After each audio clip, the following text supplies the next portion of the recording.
Welcome to Prague! It's her first time in this beautiful and charming city, kaya samahan mo kami as we make good memories dito sa tinatawag nilang Golden City. Often called the city of 100 spires, Prague is a city where history comes alive at every turn. From its medieval streets and Gothic cathedrals to its charming squares and centuries-old landmarks, the Czech capital offers a unique blend of old-world beauty and timeless character that continues to captivate travelers from around the world. Today, we'll be exploring some of Prague's most iconic sites, including the historic Charles Bridge, the magnificent Prague Castle, and the vibrant Old Town Square. Join us as we uncover the stories, architecture, and unforgettable moments that make Prague one of Europe's most enchanting destinations.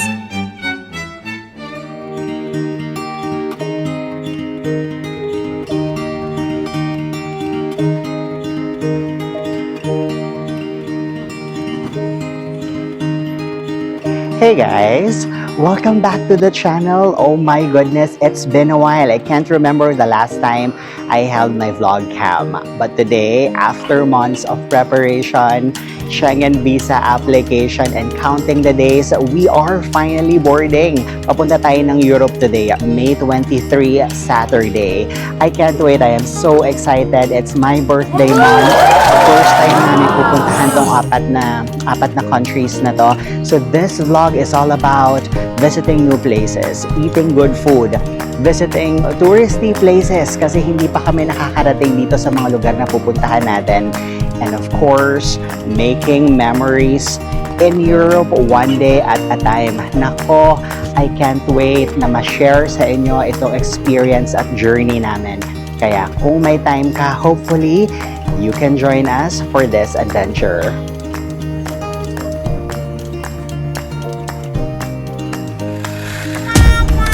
What? Oh my god.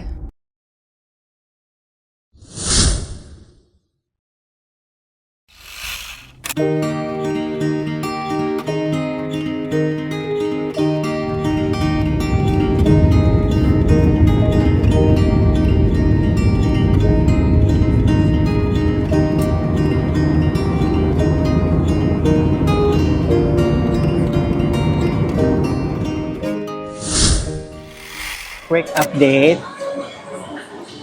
After 24 hours of, my goodness, traveling, we are here at Heathrow International Airport in London. So ganito yung quick kwento. We were supposed to leave Canada, Vancouver International Airport, 1:15 p.m. Saturday, May 23 local time, right? Tapos nagkaroon ng technical issues sa plane. They had to fix it. Delayed yung flight supposedly ng 2 hours and 30 minutes. Pero yung plot twist, dahil hindi nila maayos yung technical issues, including yung brake system ng plane, they had to cancel the flight last minute. Oh my god. What? O paano? Update namin kayo kapag nakarating na talaga kami ng Czech Republic. A very warm welcome to Prague. The local time here is just approaching 11:30 in the evening. Oh my goodness. It's 12 midnight here in Prague. Pero the good news, nakarating na kami ni Leuven after 24 long hours. We'll take our much needed rest, but thank God we landed safe. And tomorrow, mag-sightseeing tayo at maglalakad-lakad tayo dito sa beautiful city of Prague.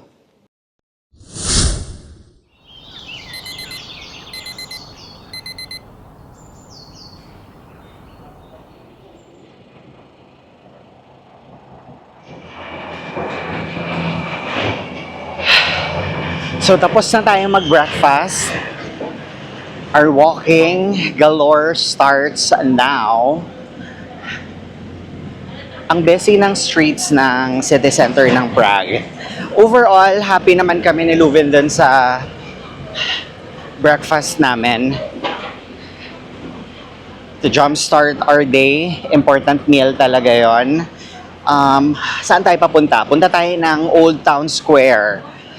So, may mga tourist spots tayo na gustong ma-accomplish today. Katulad ng nakwento namin kanina, pupunta tayo sa Wenceslas Square, Old Town Square, and then Charles Bridge. So, tignan natin kung panoramic yung view doon. Instagrammable talaga yung lugar. If you are a tourist here in Europe, you just have to be cautious. Kailangan medyo alert ka sa mga gamit mo, lalo na maraming pickpockets dito. One of the best ways to experience Prague is simply getting lost in its charming cobblestone alleyways. As you wander through these centuries-old streets, you'll eventually find yourself in the heart of the city, Old Town Square, where historic architecture, lively restaurants, and traditional pubs come together to create one of Prague's most vibrant gathering places. And while you're in town, don't leave it out trying turtleneck, a popular local pastry often referred to as a chimney cake. Crispy on the outside, soft on the inside, and coated with cinnamon sugar. It's one of Prague's most iconic street foods and a favorite among both locals and visitors alike. After 12 minutes of walking and trying to figure out asan yung Old Town Square, nakarating na rin tayo dito sa area. Hindi na naman siya mahirap hanapin. Medyo nakakalito lang kasi halos identical yung mga street alleys. And tignan mo yung charm talaga ng cobblestone. So, very European vibe. And this is what I like. I don't know, nung mas bata-bata kami, mahilig kaming sumama sa mga tour guide. Yung first Europe trip namin, nag-expat explore kami. But what we realized, mas maganda talaga minsan na you visit the place, you explore the place at your own pace. And even tong side na to, tingnan mo, very Instagrammable.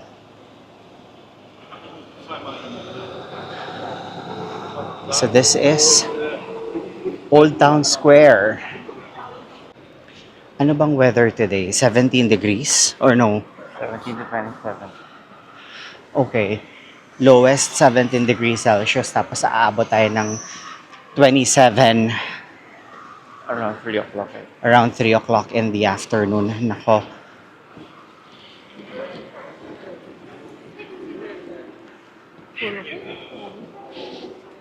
Ayan.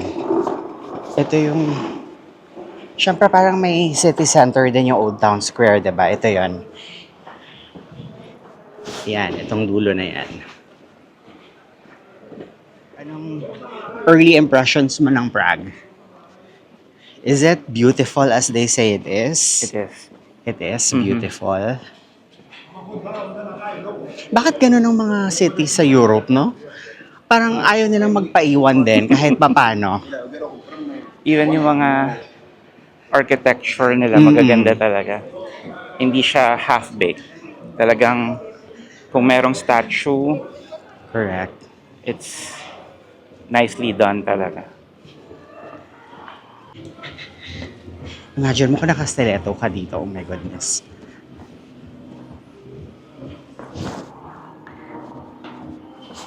Ayan.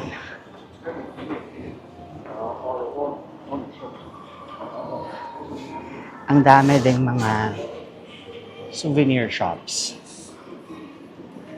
Kami before, we used to collect ref magnets, pero nagsawa na kami kasi nga parang dumudumi lang yung itsura ng ref, natatabunan siya. Oh, ito na yun. Wow! Ang ganda. Wow!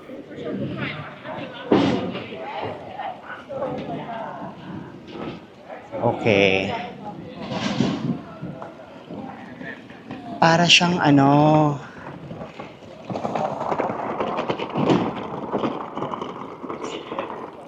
Sa Bruges, di ba meron silang ganitong klaseng square sa Bruges in Belgium. This is it, guys.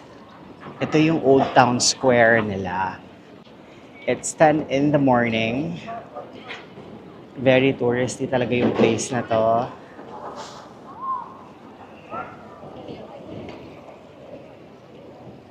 Ang nice. Prague is beautiful. I really have to say. Andito na kami sa Old Town Square. And pinag-uusapan namin, alam mo, if makikita mo in person tong lugar na to, I'm sure our camera won't give justice to how beautiful and how charming this place is. It is beautiful as they say it is, and we are grateful na at this point in our lives, habang, medyo healthy pa kami, nakakapag-travel tayo. Ang ganda ng place na to. It reminds me of, yung kwento ko kayo na kay Luven, it reminds me of the area sa Bruges, kasi merong ganito ang Bruges, meron din ganito ang San Marco in Venice, which we visited in 2017. After 7 years, nakabalik ulit tayo dito sa Europe. Ang ganda din ng weather. I think for the next 5 days, maganda yung weather.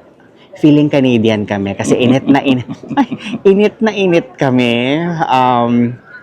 Pero mas maganda namang mag-ikot-ikot, magandang mawala ka, you get lost in this beautiful city na medyo maaraw, kesa yung umulan ng ulan, ang gloomy tignan, 'di ba? At least worth the trip, worth the pagod and all that. So, ayun. So at least nakapag-visit na tayo ng Catholic Church. Ang ganda ng church na 'yon. Napuntahan na natin tong square na 'to. Definitely, in our bucket list, ano pa ba? St. Charles Bridge. If you're familiar with Prague, nako, it's a must. It's not a good visit kung hindi mo mapupuntahan yung Charles Bridge na yon. Meron pa silang tinatawag na parang clock tower o na may panoramic view din. So titignan natin kung ano pa yung nasa itinerary natin. Okay, so ikot-ikot tayo. We'll take more pictures. Tignan natin kung ano pa yung pwede natin makita dito sa area na to. We are still here sa Old Town Square and look at this. Meron tayong nakitang parang flea market.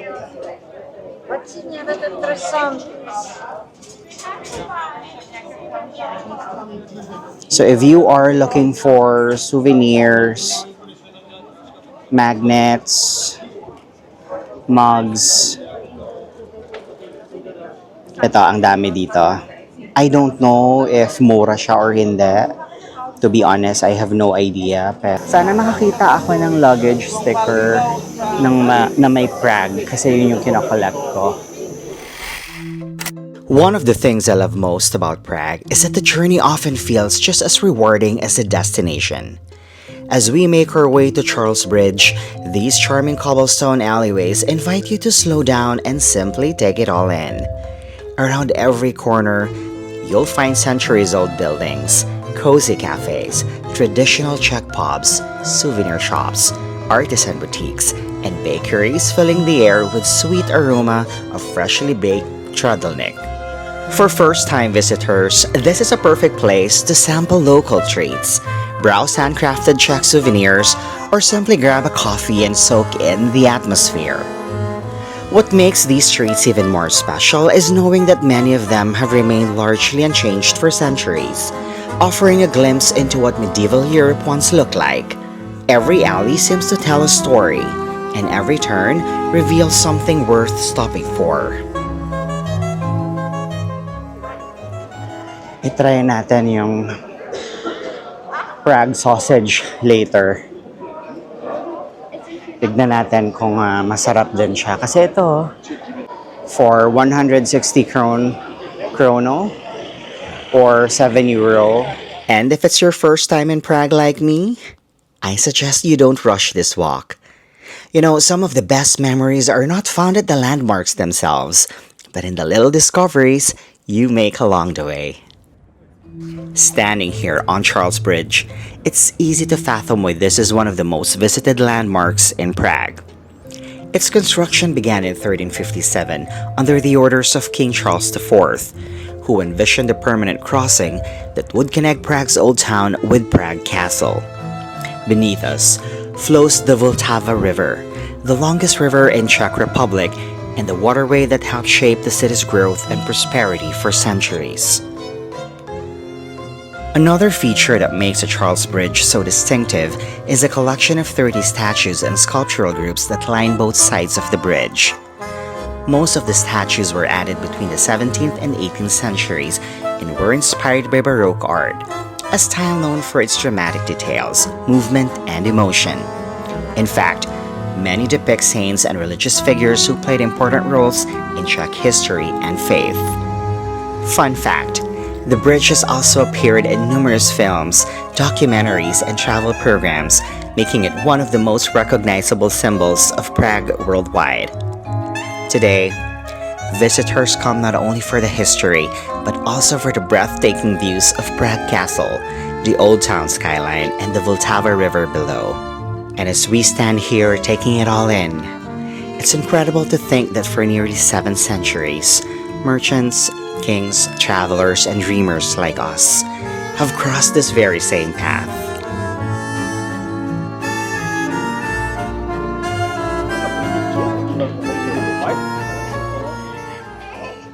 Finally, nalakad na rin natin ang Charles Bridge. Napaka-popular ng bridge na to. Very historic. Ilang kings, emperors, presidents, and of course, world travelers ang bumisita dito at tumawid sa bridge na to. Kaya naman, happy tayo na we get to experience this.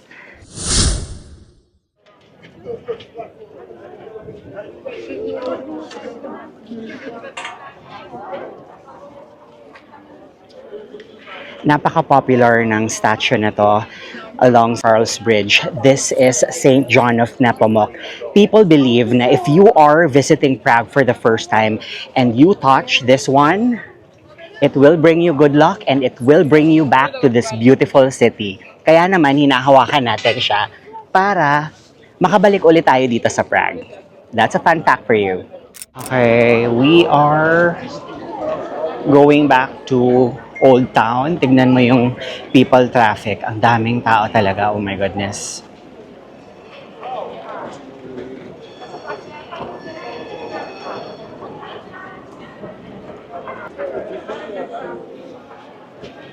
Seven o'clock na, pero parang 4 p.m. lang. Kasi nga mataas pa yung sikat ng araw. So mahaba talaga yung araw natin. Kanina, I think napadaan tayo dito and I said, gusto ko talaga tong balikan. Meron silang popular na Prague sausage. And I want to try this one.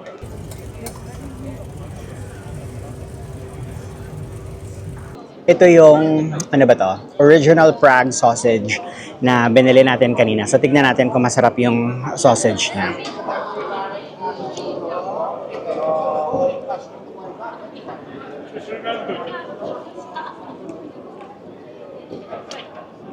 Ang sarap. Parang siyang Hungarian sausage din. Spicy lang to.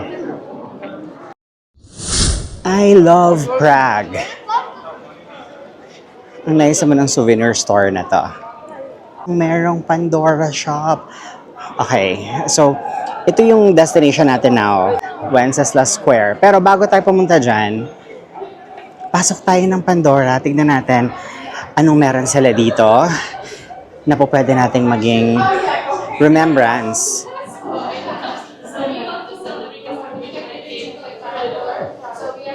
Siyempre hindi mo ito makikita kasi maliit. But this is a charm and it is Charles Bridge.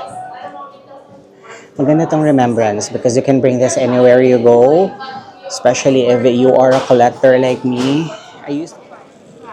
Halika halimbawang nagta-travel kang mag-isa, alam mo hindi ka din mabobore sa Prague. Ang dami mong po pwedeng puntahan alone, mag-isa. If you are considering na mag-travel and having your me time, nako, I'm sure hindi ka mabobore sa city na to. I was telling Luvin, since, well, one day pa lang naman kami talaga, the whole day pa lang kami nag-ikot-ikot dito sa Prague, right? I was telling him, do you see yourself, or at least do you see ourselves living here? To be honest, I am surprised with my own answer also. Like, I like the city, don't get me wrong. It's really beautiful and I'm not exaggerating. It's just that for me lang, I don't find myself or I don't see myself living in Prague. Parang hindi siya livable for me, at least for me. Yung parang, okay, maganda siya. Pag napuntahan mo lahat ng mga tourist trap places, what else is there? I could be wrong, it's only a day na nag-iikot-ikot.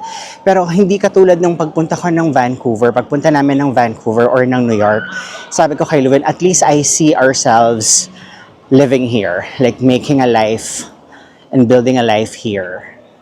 Dito sa Prague, gusto ko lang siyang bisitahin for vacation, ikot-ikot, but not really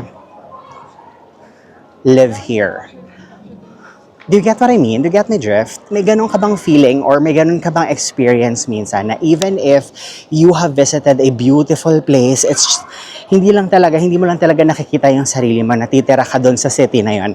And yun yung binibigay na vibe sa akin ng Prague. Don't like what I said, don't get me wrong. I like how I respect the hustle and bustle of the city. I like how noisy the city is and how busy the city is. Sanay tayo dyan bilang mga Pilipinong nanggaling ng Philippines, nanggaling ng Manila, tumira sa Makati CBD. Yes, sanay tayo dyan. Pero I don't know. But don't get me wrong ha. You should visit Prague if meron kang opportunity to travel here. Ang ganda ng city na to.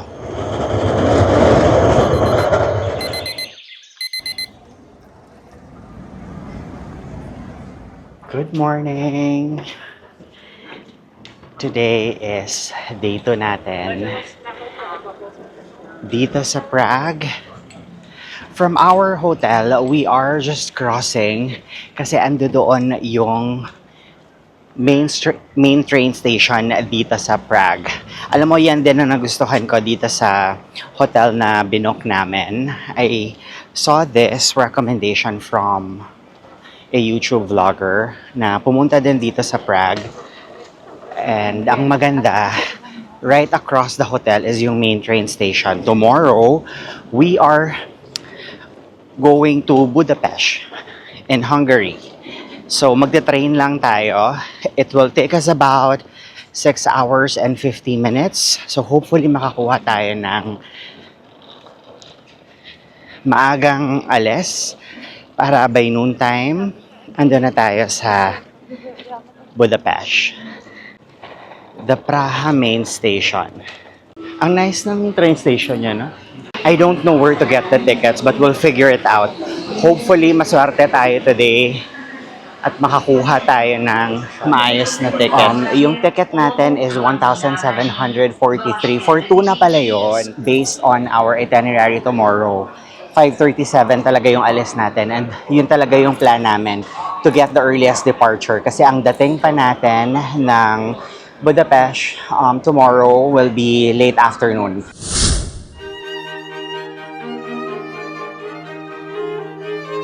Towering above the city, Prague Castle has been the center of Czech power and history since the 9th century. What first-time visitors quickly discover is that this isn't just a castle. It's an entire complex filled with grand courtyards, historic buildings, and a stunning St. Vitus Cathedral whose Gothic spires can be seen from almost anywhere in Prague. Over the centuries, this hilltop fortress has witnessed royal coronations, political upheavals, and some of the most defining moments in Czech history. Here's a fun fact. Prague Castle holds the Guinness World Record as the largest coherent castle complex in the world, covering nearly 70,000 square meters. That's why many visitors are surprised to discover it's more like a small historic city in the inside than a traditional castle. Beyond its impressive architecture and rich history, the castle also offers some of the most breathtaking views of Prague, overlooking the Vltava River, Charles Bridge, and the city's famous red rooftops below. So whether you're a history enthusiast or simply taking in the scenery, Prague Castle offers a fascinating glimpse into the story of a nation that has endured for more than 1,000 years. The good thing about our situation today, bumili na tayo ng ticket yesterday, so hindi na natin kailangang pumila ulit to get our pass. Straight away, we'll go inside Vitus Cathedral. Rising above Prague Castle, St. Vitus Cathedral is impossible to miss. With its soaring Gothic spires and intricate stone carvings, it's one of the most photographed landmarks in the Czech Republic. But beyond its impressive exterior, the cathedral is filled with fascinating details that many first-time visitors might overlook. Mahaba yung pila papasok ng cathedral. Pero mabilis din nagpo-forward yung line. I'm not sure if we are allowed to... Yes, we are allowed to bring camera inside. It's just that no flash. One of its most remarkable features is the collection of colorful stained glass windows that transform sunlight into a dazzling display of color throughout the interior.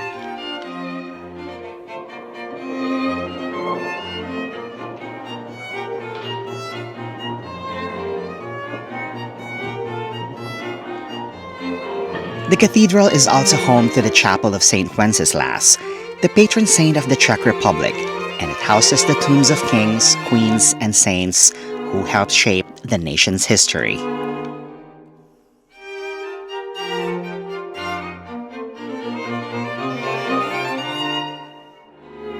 Here's another fun fact for you.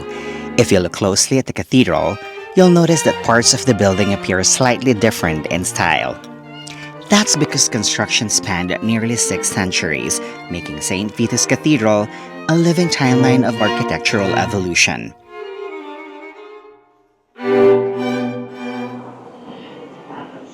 What's your impression of St. Vitus Cathedral? Impressive, maganda. So nice. Grabe So ang nice. taas ng ceiling. And yung details ng architecture niya. Just, to share with you, when I did some readings, it took them 600 years, 6 centuries to complete this cathedral. Construction started in 1344 and it was only completed in 1929. And this was commissioned by King Charles IV. And alam mo ba na in this cathedral, ang daming mga kings and queens ng Czech Republic ang kinoronahan dito at dito din nakalibing si Saint Wenceslas. Walking into this cathedral, it feels surreal kasi alam mong you are walking on history. Unfortunately, during our visit, syempre, under maintenance, under construction yung altar niya, but you can still see how grand it is. Ang sarap sigurong mag-mass dito, no? Alam mo yung mag-pray ka sa ganitong klaseng kagandang church. I am actually surprised habang naglalakad-lakad kami ni Lewin dito sa downtown Prague. Ang dami pa lang, and he pointed this out, ang daming churches dito, iba't ibang religion, pero ang dami ding Catholic churches here within the metro. Na magkakalapit, yes. So whether you're drawn by its history, artistry, or spiritual significance, it's easy to see why this cathedral remains one of Prague's most treasured landmarks.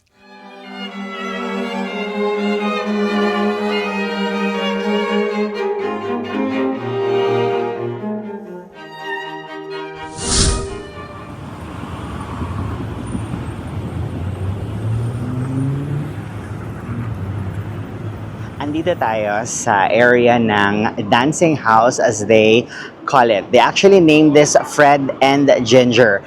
Prague City is known for its Gothic buildings, Baroque style. Pero tignan mo tong nasa likuran natin. Prague literally found its way how to dance, and this is an homage to that. This was built in 1996. Una tong nasira during World War II, but they had to rebuild that. And syempre, nung itinayo nila ulit, medyo modern yung tinayo nilang building. Initially, ang mga locals, they don't like this. But eventually, they found their way as well to appreciate the architecture and the beauty of this building. Fred and Ginger, you guys. So, bucket list check. Nakikita ko lang to sa Instagram at napuntahan na natin. Kukuha lang tayo ng mga Instagram photo shots natin para remembrance natin in this area. We will try yung tram for the first time dito. So, nag-Google Maps lang tayo. From here, pupunta tayo ng Old Town Square. And for experience, itatry natin yung tram na yun. We don't have yung kanilang transportation card, but based on my research, pwede mo lang itap yung, pwede mo lang itap yung credit card mo. So, nakabili na tayo ng ticket natin.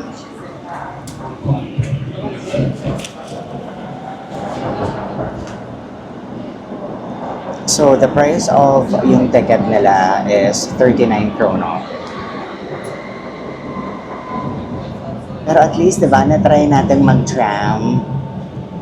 There's Leuven. Ang hirap i-pronounce ng mga stations nila, but we're doing our best na ma-pronounce yon para hindi tayo mawala. Yung station na bababaan natin is not actually sa Old Town Square. Meron pang 7-minute walk. But ito na yung pinakamabilis na gagawin natin. Going to Old Town Square.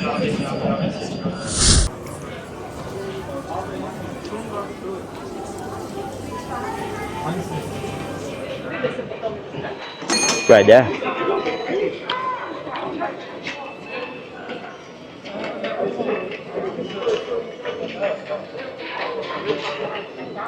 At least natikman natin to mismo sa Prague. Para ka lang nag-order ng croissant na nilagyan mo ng whipped cream and chocolate.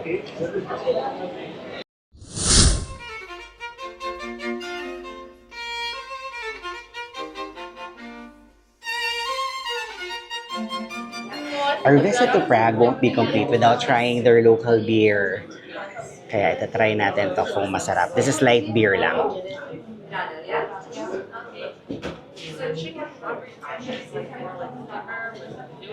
Masarap. Thank you. Cheers. Enjoy. We are trying this. Originally, from Hungary kasi to. Pero nung nag-research ako, sabi, you should also try goulash from Prague. So, kakainin natin yan. Itatry natin yan. Beef lang naman to. Beef stew. Hopefully, super tender nito. Put in a bread. Tapos, tikman natin kung masarap. Let's eat goulash. Oh.